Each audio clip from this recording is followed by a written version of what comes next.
All right, so again, we are back with a podcast about names and other stuff. This is the second time now we're going to be sitting down with my friend, and maybe now your friend, Ron. Like I said before, an interesting man. He is definitely a giant of a personality, to say the least.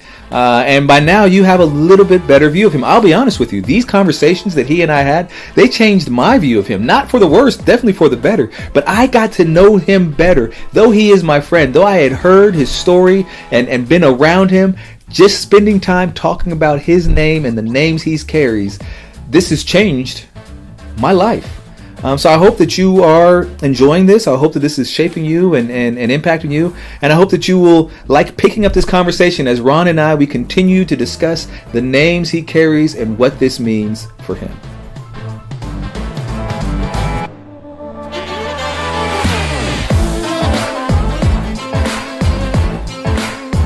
All right. So I am back. I'm here with my friend Ron. Mm-hmm. I get to say your name right away this time. Yes, because the last show that we did, we talked about all my names, including my government name. Yes, but we're going to talk about other names you carry. Okay. But to start out with, for the quote on this one, I got this quote from this guy, Nick Tucker. It says, "We judge behavior differently according to how we feel about the person in question." Ooh. And so, man, you have good quotes. I like to read. There you and go. So other people have great ideas, and I just borrow.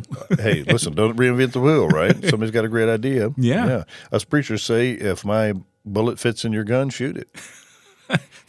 This one's not a gun control episode. Oh, okay. Well, that's a down south expression, I guess. So, but no, so I want to talk about some different titles, and definitely these ones, like you've already just shared with me now. Right. These will involve you sharing stories that you will feel differently about these stories than other people will who lived in them. Right. But I want to start out with just, okay, you are a son. You are a human being who's alive, who is male. Therefore, by default, you must be the son of somebody. Yes. Claude and Ruth Hicks. Claude Hicks from Tehachapi, California. Ruth Hicks from Providence, Kentucky. Is different as night and day. My mom and dad are both in glory now, in heaven, I believe. I am assured, and so I'm not. I wouldn't embarrass them by telling this, but my mom had been sexually abused by an alcoholic father. That certainly shaped her. Back then, you didn't talk about that. And so my father was a GI stationed in Fort Campbell. One day, one of his buddies said, "Hey, I've met a couple of girls down in Providence, Kentucky. I need somebody to come on a double date. Why don't you come down there with me?" They hitchhiked down there. I take it back. They borrowed a car, went down there. My dad's date was not my mom. Yeah. The other guy's date was my mom. They got in a car accident. Oh. My dad had a huge gash on his head. They had to take him to the hospital. Well, the girl that was his date said, "I'm not spending the Friday night in the hospital with some dude I don't even know." And so the other guy said, "Well, then come with me," And my mom, who at the time wasn't my mom, she said, "Well, we just can't leave this guy at the hospital, so I'll stay with him." And so through Providence, they stayed. My dad proposed to her that night. And she said no. 2 weeks later, they were married. All right. But she was almost 16. He had just turned 19. And so she went back home, didn't tell her parents, her mom, single mom, because she had since left the abusive alcoholic. So for a little while, she was married to my dad, but they weren't living together as husband and wife. Finally, my mom told them. My grandmother's like, "Absolutely not." So my mom ran away with him and just moved around in duty stations. The first place they lived as husband and wife was Hopkinsville, Kentucky. Wow. And here you are back here. And here I am back here now. And so they had 4 children, my brother Claude, myself, my sister Robin, and my little brother Christopher, who's 10 years younger than I. I love calling him my little brother because he towers over me and he's as broad as he's a big, strapping, handsome young fella. So I love calling him my little brother. So, and we saw this last episode. Like your parents called you Ronnie. So right. Ronnie, the son. Ronnie. Who are you as their son? Well, I was the second, right? But because my mom had all these issues, doctors back then would give women Mama's Little Helper, which we refer to today as Valium, and she used to get them in 50-gallon oil drums. And so there's no doubt she abused them, but very high-strung, so she would take them anytime family was going to come over. Oh, there's going to be a lot of, let me take a couple of these. So I learned to walk down the steps and kind of catch a glimpse of her, and I could tell by looking at her how we needed to function that day. Yeah. My oldest brother ran away from home when he was 15, sued my parents for emancipation when he was 17. This was back in the early 70s. Right. Sued them for emancipation. He was declared emancipated, which means he could sign contracts and all the rest of that. They were no longer his legal guardians. So I then became the oldest brother. And so, and my mom, she couldn't help it. I'm not disparaging my mom. I'm honoring my mother and father, but that's just our story. So I would look at her, and then I would inform the other kids, hey, listen, this is how we need to act. Yeah. And most of the time, I would intervene, mom's, attacking my sister or my brother. And so I would intervene. I would take the brunt of it because I was the oldest and all the rest of that. I'm really the only kid that didn't run away from home because I thought I'm going to take everything she's got, and when I leave, I'm going to leave on my own terms. Right. And I can remember one time standing in the front yard, and she was slapping me. Because she had interpreted that I disrespected her. And I said, if that's all you got, why are you even bothering? And she slapped me so much that she had to stop because her hand was hurting. Wow. And I just thought, okay, I'm going to take, it doesn't matter. I'm going to just take it all. Yeah. We later on in life, we reconciled. I was madly in love with her and my dad, and none of those things, shaped our relationship later on. We were able to put all that in proper context. But it was an incredibly dysfunctional childhood. I could not watch the show Leave It to Beaver because I thought, if this is how a real family is, then we're not a family. We are twisted.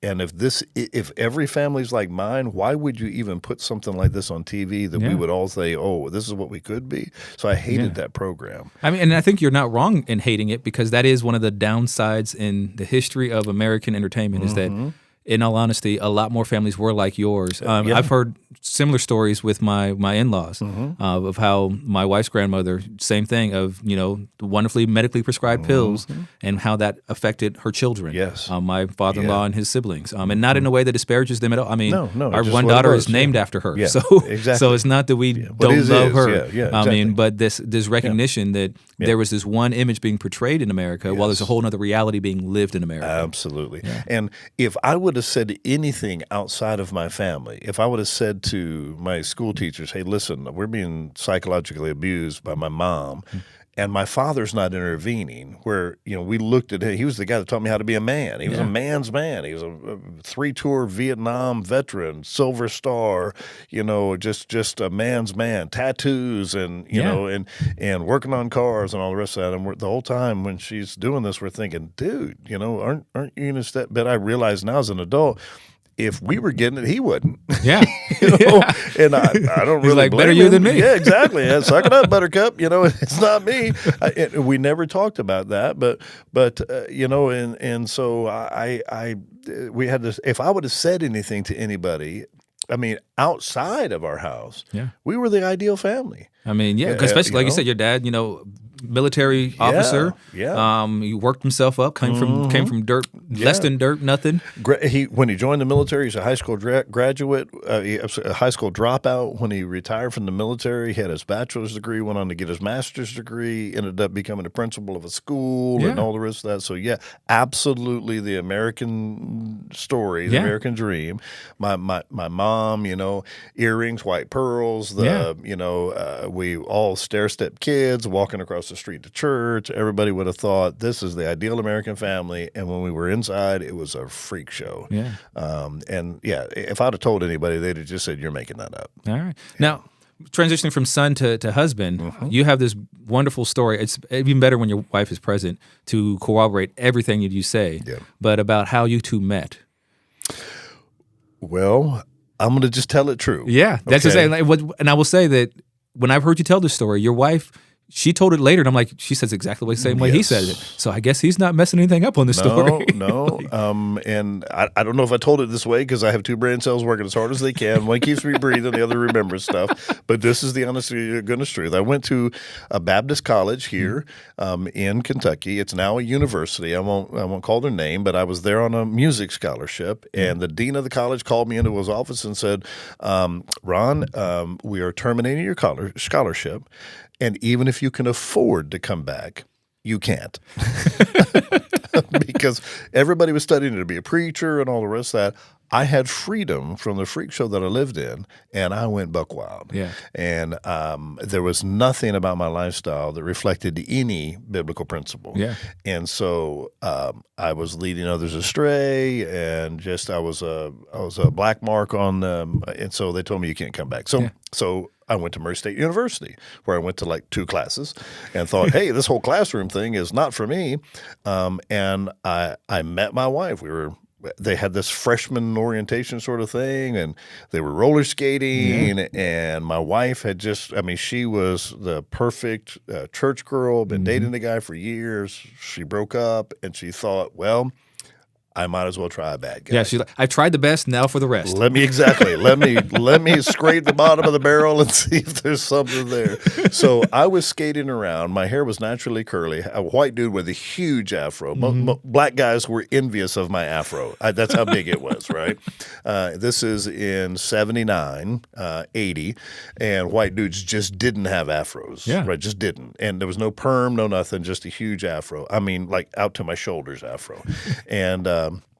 And so the one of the guys said to my wife, the freshman guys, is there anyone you want to skate with? Now, I'm skating around with an Army trench coat on. I've got a bottle of Jack Daniels in one pocket, a Coke in the other, and I'm skating around. My mother and father could skate dancing, because that's all there was to do. So they taught us to skate at a young age, so skating backwards and all I can do all that. And so my wife says, well, how about that guy?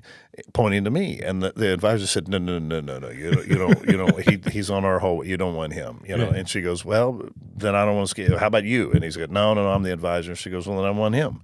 And he's like, well, okay. And he skated over, and he said, hey, this girl wants to skate with you. And I looked at her, I'm like, dude, hey, I don't know your name, but I love you already. And as we're skating, she said, I smell alcohol on your breath. Have you been drinking? And I thought, man, I've messed this up already. And then I'm like, well, and she goes, it smells like Jack Daniels. And I thought, how would you know that? Yeah. And I'm like, well, actually, I have some Jack Daniels in my pocket. And she said, really?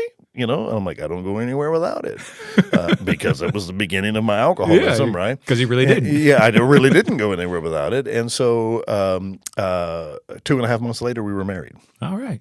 2.5 months. I proposed to her high on acid. We were sitting in her dormitory. I had just dropped a hit of acid, and I'm shooting laser beams out of my eyes to everybody who's walking by. My proposal to her was like, hey, so you want to get married or what? She's like, I guess. And that was. And then you went back to shooting laser beams. Exactly. I'm like, cool. Pew, pew, pew. Yeah. She took me home to meet her parents, and she says, I'm going to marry this guy. And they're like, oh, no, you're not. No. Well, she convinced them, and we got married in her house and at her parents' house. And so, that was kind of how we met. And for some reason, I guess she thought once we got married that the drinking, the drugging, and all the rest of that was going to stop. And it didn't. It didn't. Yeah. And so that's kind of, I don't know if that's the story. Well, no, I mean, so that is the story. So let's talk then about Ron, the husband, those first 10 years versus Ron, the husband, these last, was it 32? 32, yeah. So those first 10 years, you mentioned last time around how you eventually your wife gave you that ultimatum. So what sort of a husband were you? I was not. Those 10 years. I was not. You would say it was in name only? In name only. I wasn't a good guy. Drugs, really, I joined the military before they started doing drug testing, and then a memo came out that I saw I wasn't supposed to see, that the only drug they really couldn't test for was acid, LSD. You're like, good thing I already like it. Yeah, well, and so I switched from other drugs to acid, so One time she said, "What are you doing?" I said, "I'm watching TV." I'd been watching TV for hours, and the TV wasn't on. And so I would leave her hours and hours at a time. I was running around. I never had freedom at home. That's no excuse. I realized I was doing everything wrong. But instead of forming my own life, my own family unit, as I desired for it to be, I had no reference point. Yeah. And so I was just out there buck wild. I'd never been a teenager before, so now as an adult with a woman at home, a child who was born premature, weighed 3 pounds when he was born. She had bone tumors in her legs, had to be operated on. She literally had to put him in a laundry basket, scoot on her bottom, pulling him along to be able to do dishes and all the rest of that. The whole idea of helping her out, none of that. Yeah. I can remember I came home with a pound of marijuana one time to tell her, hey, this is how we could supplement our income, and she started packing. She'd never been around that before. Yeah. And I'm like, well, hang on a second, and it was just how she stayed with me for 10 years just speaks to the whole idea. She probably just thought to herself, what I thought, this dude's not going to beat me. Yeah. Until finally she had just too much. So we moved from Denver to Germany, and from in Denver, it was a lot of the drugs. When we moved to Germany, they started drug testing, and so if I did drugs, it was acid, but tremendous amount of drinking from Germany to Italy, a tremendous amount of drinking. Now clubbing, security in a club, and all the rest of that. So sometimes there was days that I didn't come home. Shut the club down at 2, got to be at formation at 6, and I was the worst husband, the worst father. In Italy, at one point, she's like, you're this isn't what I signed up for. You're not. I'm leaving you unless you quit drinking. She would say, quit drinking, or I'm leaving, and I'd say, leave. Yeah. And thinking to myself, she can't leave, or just accept this is part of. I don't have a drinking problem. I don't have any problem drinking, right? And so it got to be so much, I didn't want to deal with that, and so I sat my son down, who was maybe 9 or 10 at the time. My youngest son wasn't old enough, and I sat him down and I said, Josh, I love you, I love your mom, but we just can't live together. So I'm leaving. I packed all my stuff, put it in the station wagon that I had. I drove around for about 10 hours. This is the funny part of the story. I drove around for about 10 hours. I was an NCO. I couldn't move into the barracks, right? They didn't have NCO barracks. There was no place that I wasn't going to couch surf. I wasn't going to do that, and so I drove around and realized I left, but I don't have any place to leave to, right? So I come storming back in the house and I slam the door and I'm like, I don't have any place to go. And she laughed, and I didn't laugh at the time, but for years I carried the guilt of that. For years I carried the guilt of my son is old enough to remember that I said I was going to leave you. And fast forward now, this isn't the chronology, but fast forward, I was invited several years ago to speak to fathers and sons who were camping out. And I thought, hey, how cool would it be for me to invite my oldest son? And I said, hey, Josh, you talk to the dads from a son's perspective. I'll talk to the kids from a father's perspective. So I was talking to the kids. I'm like, look, your dads don't know how to do it. There's no, and so they're going to mess things up. And sometimes they'll say, I'm sorry, and sometimes they won't. But I want you to know none of these dudes are perfect. For example, my son and I are talking now, and we're sharing with you, but there was a time where I sat him down and I told him I was leaving. And I said, almost every day I think about that, and I'm carrying this tremendous guilt that I put him through that, and that had to have shaped him somehow. I mean, that's kind of a seeing your old man walk out the door saying I'm leaving. And so I shared that story, and I said, do you think I'm sorry for that? And all the kids are like, yeah. Do you think I screwed that up? Yeah. I said, I thinking about it now, I don't know if I've ever even told him I'm sorry for that. So then he talked to the dads, and then afterwards we're walking to the car. He said, Dad, I remember that story completely different. And I'm like, what do you mean? He said, I remember you sitting me down. I remember you saying I'm leaving. And I remember you walking out that door, and I remember how I felt with you walking out that door. But then you walked back in the door, and you never left again. And he said, I remember you came home, and you fixed it. And that's what I remember from that story. And all the guilt, all the shame that I felt by being just the worst dad in the world was completely removed from me. Wow. I've never since felt that guilt because my perception and his perception were so different. Now, my wife bears the scars of me leaving, but he doesn't. He remembers me coming home and working it out. Yeah. And so I was a horrible husband, a horrible father, and just by mistake, literally by mistake, I did something good. Well, but then you have 32 years of being at least a moderately okay husband. I'm still moderately okay. Yeah. I mean, so she called me between programs, want to know why I'm not working on the house instead of doing a radio program. Yeah, so that's true. But you as husband and dad, father, like the last 32 years, who is Ron the dad, Ron the husband nowadays? I call my wife my bride. Uh-huh. Anytime I refer to her, she's my bride. We went to a restaurant one time, and she excused herself from the table. The waitress came, and she said, "What would you like to drink?" "I want a Diet Coke." My bride would have a water with no ice, a slice of lemon. She came back. The waitress brings, and she said, "Congratulations." And my wife said, "Thank you. For what?" She said, "For newlyweds." And my wife said, "We're not newlyweds. We've been married for 42 years." And the lady said, "Well, he referred to you as his bride." She said, "He always talks about me that way. Anytime he talks to me, he calls me." She just started weeping. Mm-hmm. And she goes, "That's the most beautiful thing in the world." And I'm like, "Look at her. She's drop dead gorgeous." Of course, I need, and so I spent the last 32 years making up for those 10 years that I put her through hell. Yeah. Not guilt, but this is how I should have treated her all along. Yeah. And ladies, don't think I've got it right. She still says to me, "You do marriage counseling?" I'm like, "Hey, those that can't do teach," right? And so, but she is my bride. She is my rock. She allows me to sit at the city gate. She's a Proverbs 31 woman through and through. If it was not for her, I would not be where I am. She wrote me a card years ago that is on my computer. She said, "I'm proud of the man you've become." Wow. She always saw. See, I'm a crier. She always saw in me what I could be. I never saw that. And when I got clean and sober, I started to experience that. She started to encourage that. And she tells me all the time that she's proud of me. My sons are my buddies. They're my friends because I was their dad. I wasn't their friend when they were growing up. Yeah. But now my son's helping me rebuild a house. My other son, we went to his daughter's volleyball game, and so we're friends. And we had a niece that came and lived with us for a while because she just needed some help, and I count her as one of my kids. And so I dig being a dad, a husband, grandfather. Now let's talk about that because I think that you have the coolest grandfather name of anybody that I have encountered. Yeah. What do your grandchildren call you? Cool Daddy.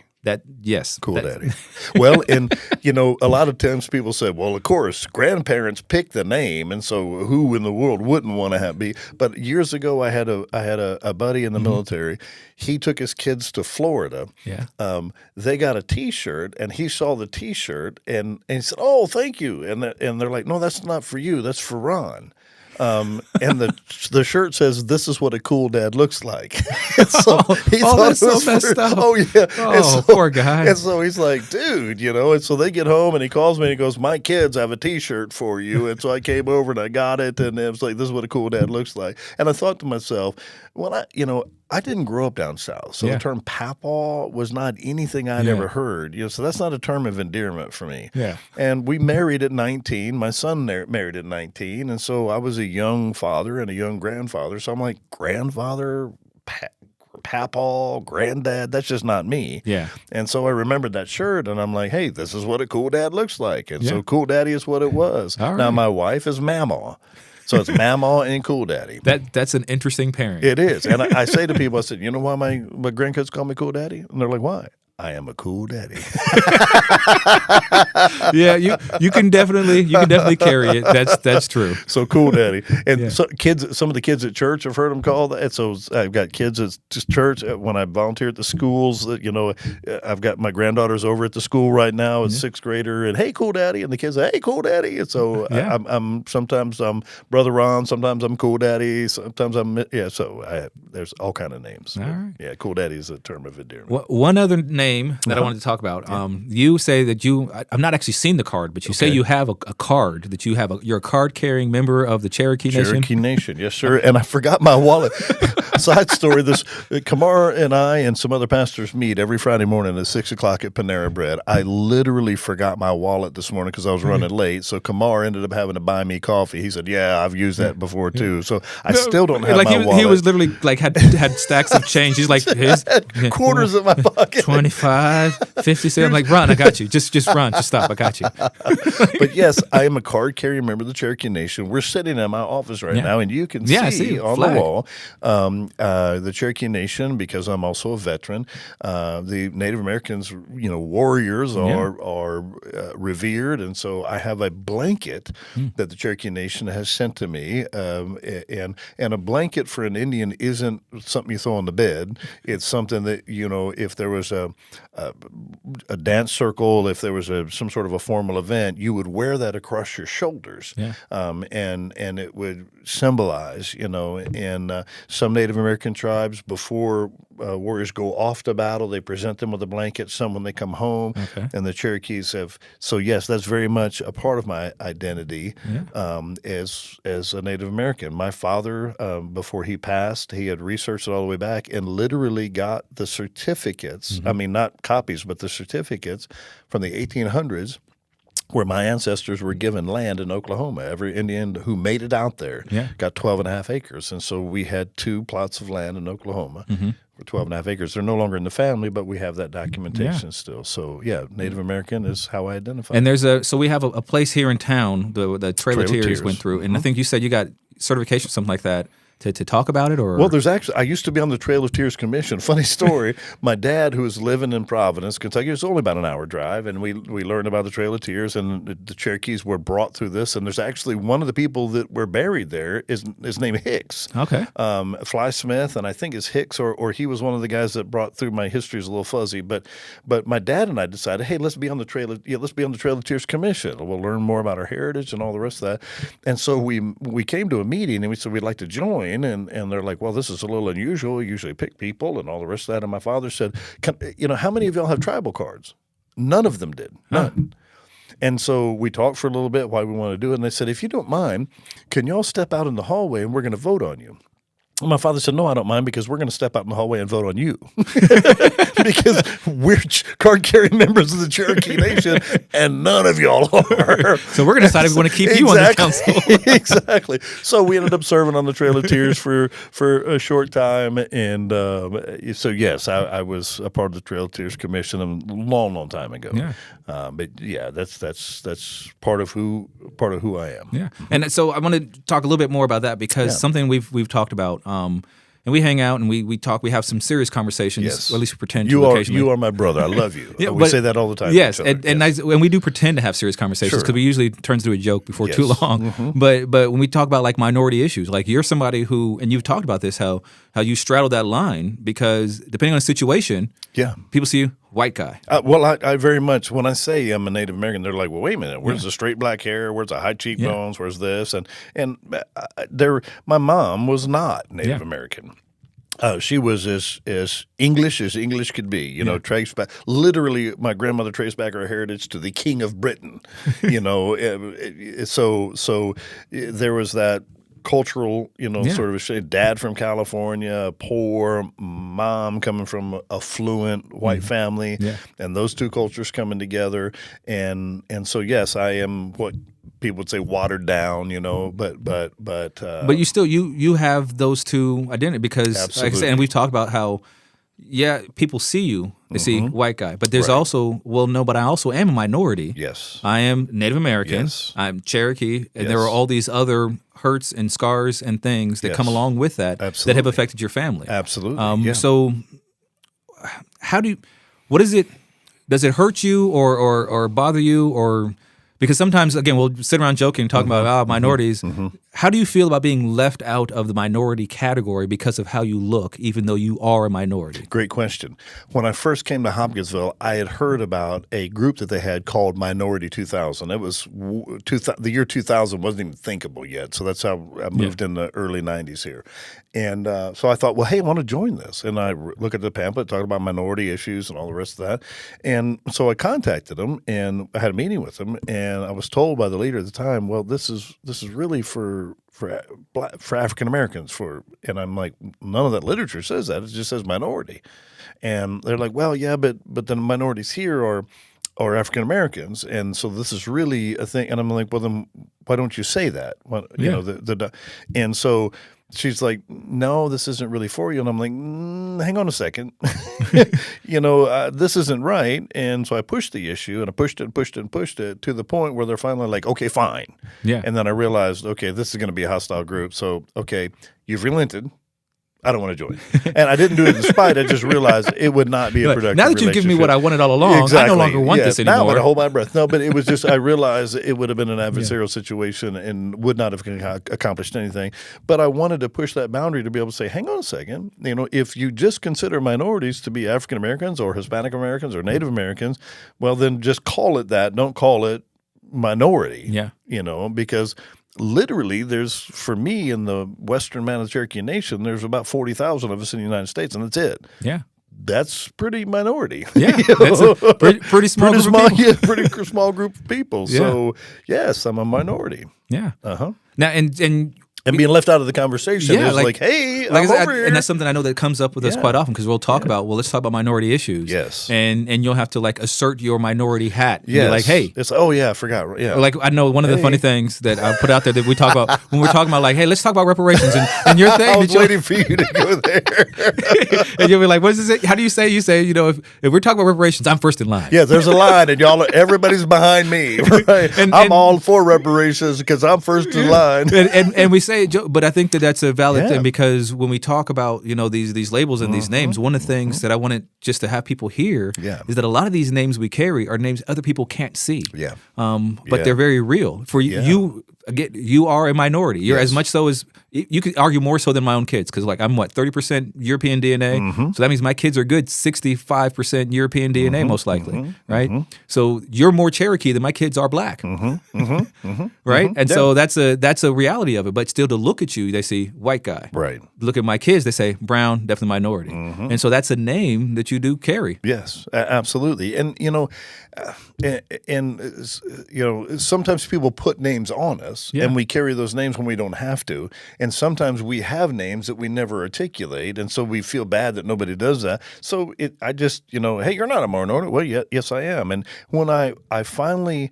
When we learned literally all of our lineage, and I got my tribal card, and this is going to some listeners, this might sound crazy, but I would see African Americans who were 100% American, in most people's eyes. You think to yourself, maybe 10 generations back, you had people that came from Africa, but they would wear the dashiki and they would have names that they changed their names, and I never understood that until I got my tribal card. Huh. And when I got my tribal card and I realized I know nothing about my history. And as I started studying it, I grew my hair because we were from the clan who was the warriors. And for a Native American man at that time to have short hair was a dishonor. And so I grew my hair long and I pierced my ears because Native American men wore earrings. It wasn't a sign of effeminate. It was a sign of masculinity. And so I started to celebrate my heritage in small ways and just instantly understood, okay, you're not trying to be not American. You're celebrating being an American, but also your heritage. And I got it. I got it. And so I never again had a problem with that because I understood that once you explore your heritage, you want to celebrate it. Yeah. So much so you have I see that tattoo right there on your right arm. You guys can't see it, but but like that's one of the ones that the beautiful one was that warrior on a horse. Yeah. And just like, I tell everybody my right arm is my ethnicity. Okay. My left arm is my religious. I'm a blood-bought, born-again believer. And so the tattoos You got on my your left kingdom arm, ethnicity and your earthly exactly, ethnicity. my earth. So yeah, absolutely. Yeah. And I'm able to tell a story on either arm. So when people are like, oh, what does that mean? Well, let me tell you. And viewers can't see it, but a warrior is on a horse, and the bottom half of the horse is deteriorating, and the ground he's standing on is all cracked because literally the government. This is in congressional records. They debated on whether to completely annihilate the Indians or just to move them out. And listening to some of my people, my grandmothers and aunts and stuff from my father's side, if they spoke Cherokee in the American school, they would get beaten. Yeah. If they came to school wearing any cultural stuff. So Congress decided, no, we're not going to kill them all. We're not going to commit genocide. We're going to move them out, strip all of their culture, Americanize them, but treat them as less than. And so a lot of bars would say, they would use a derogatory for a black person, derogatory term, and a derogatory for a Native American, and to be able to say these two people can't enter. Yeah. And so the purposeful degradation of the foundational things, and now the Cherokee Nation is literally paying Cherokees to come back, and they give them a stipend to go to school to learn culture and language and all the rest of that, so it's not lost. I just saw a thing this morning, actually, interesting enough, of the Cherokee Nation. There's a Cherokee Nation university that is just now the first Native American university that offers a PhD program. I just saw it go across my newsfeed this morning. So that trying to bring back and revitalize the heritage and the culture. Yes. And again, you talking about that for you, and people who question like, well, how are you going to say that this white guy Ron is a minority? And knowing what I know about you, and you talk about the stories that your grandmothers have and your aunts, and then the story of your own father and the struggle he went to that resulted in him going into the military, which set down the path for you and you going into the military, but then your struggles with addiction and things like that, and then all the trauma you bring into your family. Yeah. It's not that you don't have that minority experience. Right. You just don't have the skin color. Exactly. Exactly. And, I actually have an Indian name. You don't give yourself a nickname. Yeah. And in Indian culture, you don't pick your own name, know. And so my mom was dying of cancer. And so my uncles, my father's brothers, came to be able to visit with her because she didn't have much longer to live.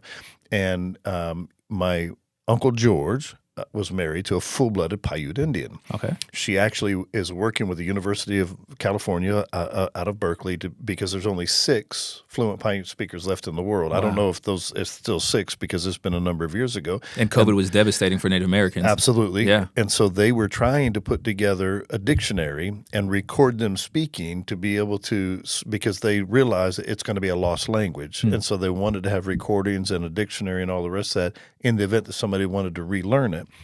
So we were talking, and my aunt just all of a sudden said, "You are Sanabi." Huh.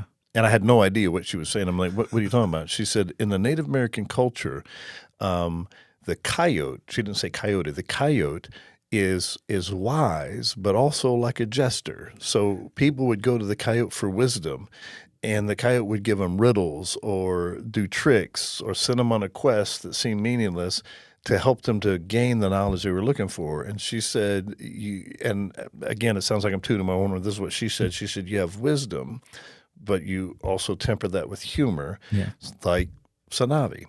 And so she said, you are Sanabi. And so my Indian name is Sanabi. Yeah. I don't ever say, call me Sanabi. I'm Ron, but that's another name you carry. Incredibly meaningful to me. Yeah. Incredibly meaningful.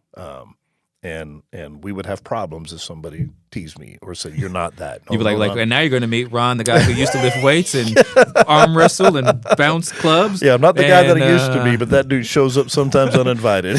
So, yeah. Well, Ron, I want to close with this one question that I did this with Alyssa, and I think it's a good one. And if you could. Actually, I'm going to read the quote. I'm going to read the quote because I think it worked really good the way I did it with her. And I might not do this with every person. Okay. But it did work. Just seems to flow right now. It flowed good with her. Okay. I got to pull it up here. All right, sure. All right. So this is a quote from the play The Crucible. I played the part of John Proctor in high school. Yes. And he has one of his big speeches towards the end of the play. He says, "Because it is my name, because I cannot have another in my life, because I lie and sign myself to lies, because I am not worth the dust on the feet of them that hang. How may I live without my name? I have given you my soul. Leave me my name. Come on. So they can take everything else. Right. What is your name? If you can give up everything, like I get this is all I have left. What is it? I am a child of the King. All right. I am a blood-bought, born-again believer whose name has been written in the Lamb's Book of Life. And the book of Revelation says, for those who overcome, and I overcome by the blood of the Lamb and the word of my testimony, there's a new name written on a white stone that no man knows. Yeah. And when I get to heaven, my heavenly Father is going to look at me like my earthly father looked at me. Yeah. And when he looked at me with pride and he whispered for the very first time, I'm going to call you Ronnie, my heavenly Father is going to look at me and for the first time whisper to me that name's written on a white stone that no man knows. Yeah. And from that point forward, I will be known by that new name that's been given to me by God. And until that time, I'm a child of the King. I'm a stranger passing through a strange land. Yeah. But one day I will go home to be where he is and where my mom and dad is. So I'm a blood-bought, born-again believer who's a child of the King. All right. That's my name. I'll take it. And I look forward to seeing you that day because you'll probably be naked. Knowing you. We didn't even talk about that much. But just know, people, just know that every time I see Ron and he has clothes on, I praise God because he's wearing clothing. Thank you again, Ron, for sitting down with me and doing this. I really appreciate it. I love you and respect you. And I am so thankful to have a friend like you. Amen. And every bit of that back at you.